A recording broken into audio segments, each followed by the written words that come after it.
प्रिय विद्यार्थियों, बीए प्रथम वर्ष में आप सभी का हार्दिक स्वागत है।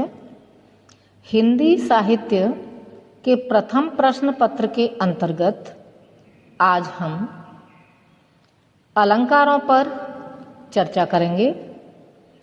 आज के जो अलंकार हैं वो मुख्य रूप से जो है अर्थालंकारों की श्रेणी में आते हैं, या यूँ कहिए कि वो अर्थालंकार हैं। अर्थालंकार में आने वाले मुख्य रूप से 4 अलंकारों को हम देखेंगे। वैसे तो और भी बहुत सारे अलंकार आते हैं, लेकिन आज हम जो है अपने व्याख्यान में 4 ही अलंकारों पर चर्चा करेंगे, जैसे दृष्टांत, असंगति, विरोधाभास और विभावना अलंकार। सबसे पहले हम देखते हैं दृष्टांत अलंकार। इसका लक्षण है जहाँ उपमेय और उपमान वाक्यों में बिंब प्रतिबिंब भाव विद्यमान हो, वहाँ दृष्टांत अलंकार होता है।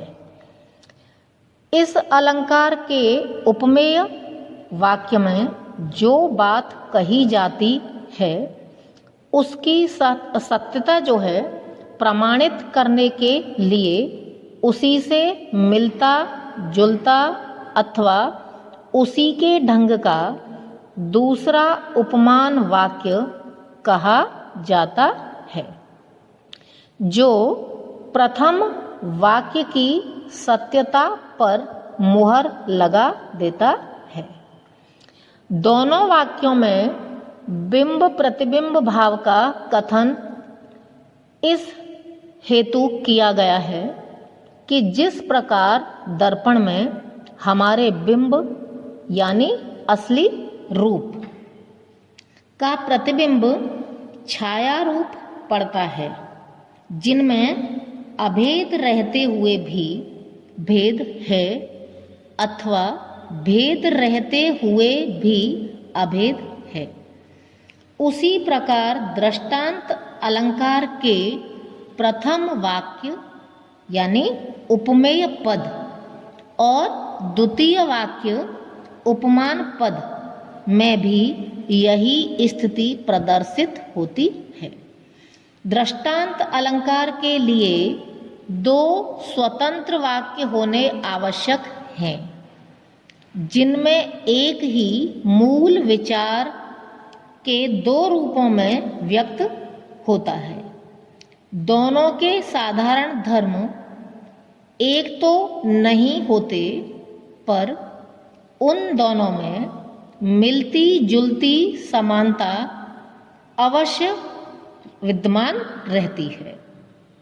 इसे जो है हम इस प्रकार से भी कह सकते हैं कि दृष्टांत अलंकार का प्रथम वाक्य सिद्धांत वाक्य होता है, जिसे बिंब प्रतिबिंब भाव द्वारा दूसरे वाक्य के दृष्टांत से प्रमाणित किया जाता है। दृष्टांत अलंकार का अब हम उदाहरण देखते हैं। यह उदाहरण रहीमदास जी का है। रहीमन असुआ नयन ढर, जिय दुख प्रकट करे, जाहि निकारो गेहते कस न भेद कहि दे। यहाँ पर क्या बताया है? बिंब प्रतिबिंब भाव द्वारा दूसरे वाक्य के दृष्टांत से उसको प्रमाणित किया जाता है। अब इस उदाहरण से यदि हम देखते हैं तो यहाँ पर जो है इन्होंने कहा कि रहीमन असुआ, रहीमदास जी ने कहा। एक भावार्थ देखते हैं पहले कि इसका क्या है कि रहीमन असुआ नयन ढर। नयन किसे कहते हैं? नेत्रों को। और ढर कहते हैं ढलकना, बाहर निकलना। रहीमदास जी ने कहा कि नेत्रों से आंसू जब बाहर निकलते हैं और वो बाहर ढलकने लगते हैं तो जिय दुख प्रकट करे। ऐसी स्थिति में जो है किसी भी व्यक्ति को अपने दुख को जो है मुंह से कहने की आवश्यकता नहीं होती, क्योंकि वो बिना बताए ही जो है उसके मन में कोई दुख व्याप्त है इस बात को वो स्वतः ही जो है उसका प्रत्यक्ष प्रमाण जो है हमारे समक्ष प्रस्तुत कर देते हैं। उन्होंने उसका दृष्टांत किससे दिया? यहाँ बिंब प्रतिबिंब भाव है और दूसरे वाक्य से जो है हमको यहाँ पर दृष्टांत देना है। तो दूसरा वाक्य क्या है? जाहि निकारो गेह ते कस न भेद कह दे। यानी उन्होंने कहा कि आप यदि किसी भी व्यक्ति को, गेह जो शब्द आया है, गेह कहते हैं घर को, कि घर से यदि आप निकाल दोगे, कस क्यों नहीं, तो वो निश्चित रूप से जो है घर की सारे भेद यानी सारे जो रहस्य हैं, भेद कहते हैं रहस्य को, उनको वो दूसरों के समक्ष जो है प्रकट कर देता है। तो यहाँ पर भी क्या बताया? जिस प्रकार से नैनों से निकलने वाले यानी नेत्रों से निकलने वाले आंसू किसको प्रकट करते हैं? वो मन के दुख को। ठीक किसी तरह जिस तरह से ये दृष्टांत दिया कि जिस तरह से आप किसी व्यक्ति को घर से निकाल देते हो, उसी तरह से जो है। तो यहाँ पर जो है पहली पंक्ति में जो है घर से निकाले हुए व्यक्ति का जो है दृष्टांत दे करके जो है कवि ने बहुत ही सुंदर तरीके से जो है यहाँ पर दृष्टांत को जो है समझाया है। इस भावार्थ के पश्चात जो है अब हम इन पंक्तियों को देखते हैं कि इस दोहे में कवि रहीम जी ने उपमेय वाक्य के रूप में कहा है कि नेत्रों से निकले हुए आंसू हृदय का दुख प्रकट कर देते हैं, जो बिंब रूप का कथन है।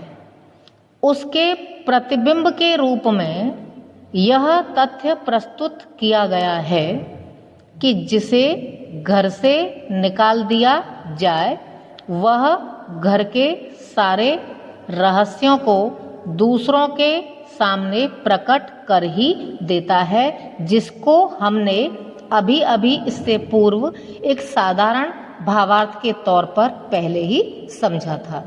इसका दूसरा उदाहरण देखते हैं कि मनुष्य जन्म दुर्लभ अहे, होए न दूजी बार, पक्का फल जो गिर पड़ा, बहुर न लागे डार।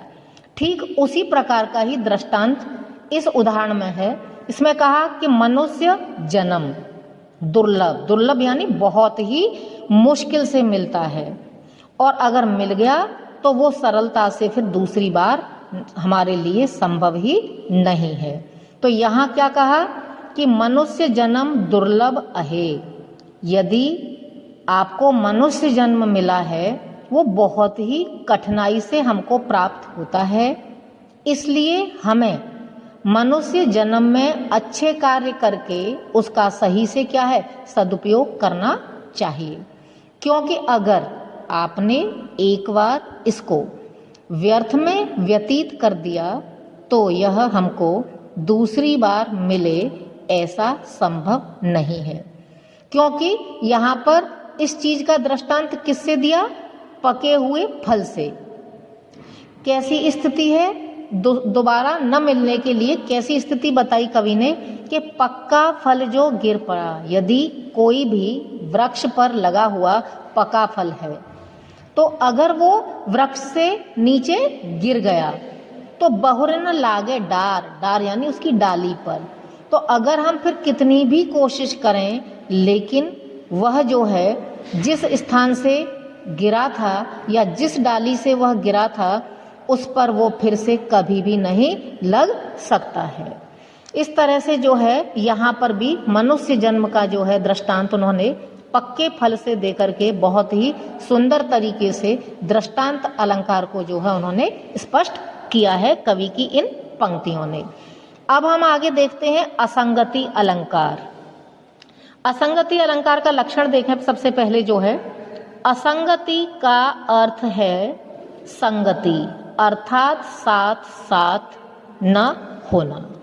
जहाँ कारण और कार्य में संगति का अभाव रहता है वहाँ पर असंगति अलंकार होता है। हम इसे जो है सरल शब्दों में इस तरीके से कह सकते हैं कि जो है इस तरह भी कह सकते हैं इसको हम सरल शब्दों में कि कारण कहीं अन्यत्र हो तथा कार्य कहीं दूसरी जगह पर हो, यानी अन्यत्र हो। असंगति में विरोध का कुछ न कुछ आभास सर्वत्र जो है विद्यमान रहता है, क्योंकि उसके बिना कारण और कार्य की भिन्न स्थितियां नहीं बन सकती हैं। अब हम जो है असंगति अलंकार का उदाहरण देखते हैं कि किस प्रकार से इसमें असंगति दिखाई गई है। ये उदाहरण जो है कवि बिहारी का है, रीतिकालीन कवि बिहारी का है और प्रसिद्ध दोहा है। इसमें इन्होंने कहा कि द्रग उर्जत टूटत कुटुंब जुरत चतुर चित प्रीत परत गांठ दुर्जन हिये दई नई यह रीत। अब आप यहाँ पर देखिए कि द्रग उर्जत यानी नेत्र जो है उलझते हैं, टूटत कुटुंब उलझते क्या है नेत्र, और टूटता क्या है परिवार, जुरत चतुर चित प्रीत, और जो है यहाँ पर जो है जैसे ही कुटुंब टूटते हैं तो जो नायक है उसके मन में जो है प्रेम का भाव क्या है विकसित होता है, और प्रेम का भाव विकसित होता है तो जो दुष्ट व्यक्ति हैं उनके हृदय में जो है हृदय में जो है गांठ पड़ने लग जाती है। तो दई नई यह रीत, ये विधाता की कैसी विचित्र रीति है कि सब कुछ जो है उल्टा उल्टा सा हमको दिखाई देने लगता है। बिहारी के इस दोहे में संज्ञा शब्दों का जहाँ जहाँ प्रयोग हुआ है, यानी जहाँ संज्ञा शब्द हैं साथ साथ जितनी भी क्रियाएं प्रयुक्त हुई हैं, संज्ञा शब्दों के साथ जितनी भी क्रियाएं प्रयुक्त हुई हैं उनमें कारण और कार्य की संगति का पूरी तरीके से जो है हम अभाव देखते हैं कि जो चीज समय के अनुकूल जहाँ होनी चाहिए वहाँ पर इन पंक्तियों में जो है कहीं भी जो है हमको देखने को नहीं मिलती है।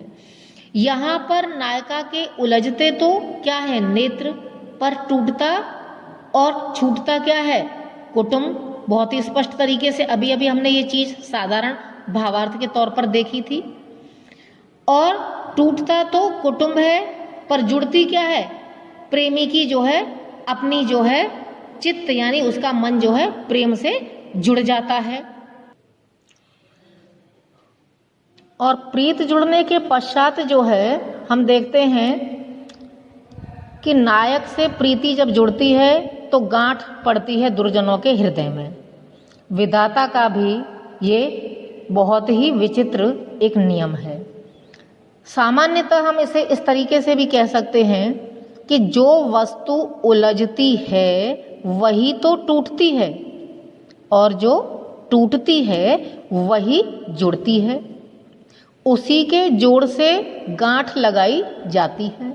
यह एक स्वाभाविक क्या है बात है, यह प्रक्रिया है। लेकिन इस दोहे में कार्य एवं कारण की असंगति है, इसलिए यहाँ पर असंगति अलंकार बहुत ही स्पष्ट रूप से हमको दिखाई देता है। अब हम देखते हैं विरोधाभास अलंकार। सबसे पहले इसका लक्षण देखते हैं।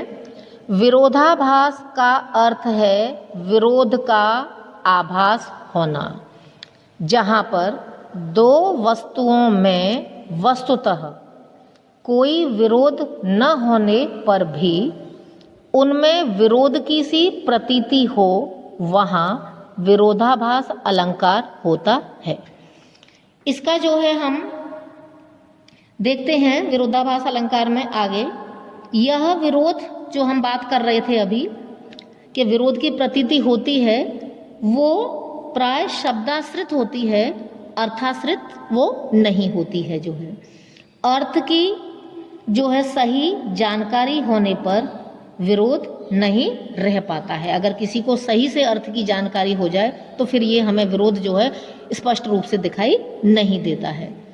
अब हम जो है विरोधाभास का उदाहरण देखते हैं। या अनुरागी चित्त की गति समुझे नहीं कोई, ज्यों ज्यों बूढ़े श्याम रंग त्यों त्यों उज्ज्वल होय। अब इसमें हम जो है विरोधी स्थिति देखते हैं कि किस प्रकार से विरोध इसमें दिखाई देता है। कि बिहारी का दोहा है ये, इन्होंने कहा कि अनुरागी चित्त की, यानी प्रेम से रंगा हुआ मन, और प्रेम का रंग कैसा होता है? लाल। उन्होंने कहा कि अनुरागी यानी लाल रंग वाला जो हृदय है, यानी चित्त यानी मन को श्याम सुंदर श्री कृष्ण का रंग कैसा है? काला। कि श्याम सुंदर श्री कृष्ण के काले रंग में डूबने पर उज्जवल यानी सफेद होने की बात इसमें कही गई है। कि जैसे जैसे श्री कृष्ण के प्रेम में रंगा हुआ ये लाल रंग का जो है मन जो है, जैसे ही उनकी श्याम रंग की कालिमा में यानी काले रंग में डूबता जाता है, ये वैसे ही वैसे सफेद रंग का हो जाता है। लेकिन यहाँ पर आप देखिए कि विरोधाभास किस तरीके से है कि उज्जवल होने की बात कही गई है कि उज्जवल हो जाता है, लेकिन अगर हम काले रंग को और सफ़ेद रंग को दोनों का जो है अगर हम मिश्रण करते हैं, यानी यहाँ विरोध मूलक स्थिति कैसे पैदा हुई है या कैसे उत्पन्न हुई? क्योंकि लाल रंग को काले रंग में मिलाने से वो सफ़ेद रंग कभी बन ही नहीं सकता है। और यहाँ पर क्या बताया है कि वो मिलकर के जो है श्याम रंग में वो सफ़ेद रंग का हो जाता है।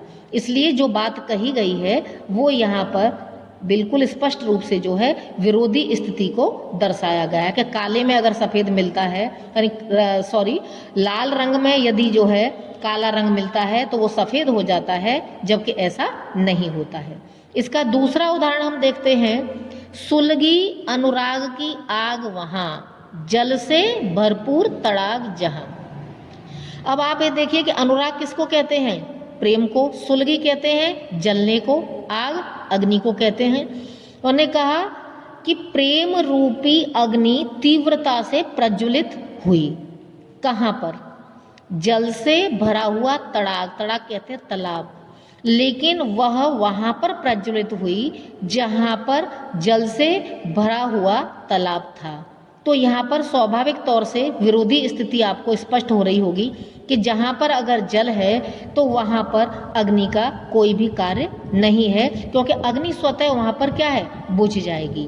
तो यहाँ पर बिल्कुल विरोधी स्थिति को दर्शाया है कि जो जल आग को बुझाने का काम करता है, वहाँ पर जो है यहाँ पर जल को अग्नि को जो है प्रज्वलित होने की बात कही है। अर्थात यहाँ पर भी जो है स्पष्ट रूप से जो है हमें विरोधाभास अलंकार दिखाई देता है। अब हम जो है अंतिम अलंकार देखते हैं, विभावना अलंकार। विभावना अलंकार का सबसे पहले लक्षण देखते हैं। विभावना शब्द का अर्थ है वि अर्थात विशिष्ट, भावना अर्थात कल्पना। जहाँ कारण के बिना कार्य की उत्पत्ति की विशिष्ट कल्पना की जाती है, वहाँ विभावना अलंकार होता है। हम उदाहरण देखते हैं विभावना अलंकार का। बिनु पद चले, सुने बिनु काना, कर बिनु कर्म, करे विधि नाना, आनन रहित सकल रस भोगी, बिनु बानी वक्ता वै जोगी। अब इसमें जो है हम इन पंक्तियों में विभावना अलंकार किस प्रकार से है उस चीज को अब हम स्पष्ट करते हैं कि इन पंक्तियों में बिना पांव के व्यक्ति चल पा रहा है, बिना कानों के बहुत ही स्पष्ट वो सुन पा रहा है, बिना हाथों के वो श्रेष्ठ कार्य भी जो है कर पा रहा है, बिना मुंह के यानी वो हर प्रकार के रस के स्वाद का अनुभव भी कर पा रहा है। जो है वाणी के बोलना वर्णित किया गया है, यानी वाणी के बिना भी वो जो है पूरी तरीके से बोल पाता है। अतः कारण के अभाव में कार्य की उत्पत्ति की कल्पना करने से विभावना अलंकार है। क्योंकि अगर ये सारी चीज़ें इसमें बताई गई हैं कि अगर पैर नहीं है, कान नहीं है और जो है उसके पश्चात तुम्हारी वाणी नहीं है, मोह नहीं है, तो इन सब के बिना जो है किस प्रकार से हम इन सारी क्रियाओं को कर सकते हैं। लेकिन यहाँ पर न होते हुए भी सारी चीज़ें जो है यथावत बहुत ही सिस्टम से चल रही हैं, इसलिए यहाँ पर विभावना अलंकार आता है। उदाहरण दूसरा इसका देखते हैं, सखी इन नैनन ते घनहारे, बिना ही ऋतु बरसत निस बासर, सदा मिलन दो तारे। इस उदाहरण में भी विभावना अलंकार की छटा हमें स्पष्ट रूप से दिखाई देती है कि यहाँ कारण के बिना ही अर्थात वर्षा ऋतु हो नहीं रही है, उसका अभाव है, लेकिन अभाव में नेत्रों का बरसना बताया गया है, अतः यहाँ पर विभावना अलंकार स्पष्ट रूप से हमें परिलक्षित होता है। इस प्रकार से जो है अर्थालंकार पर यानी अर्थालंकार के अंतर्गत आने वाले 4 अलंकारों पर आज हमने अपनी चर्चा की।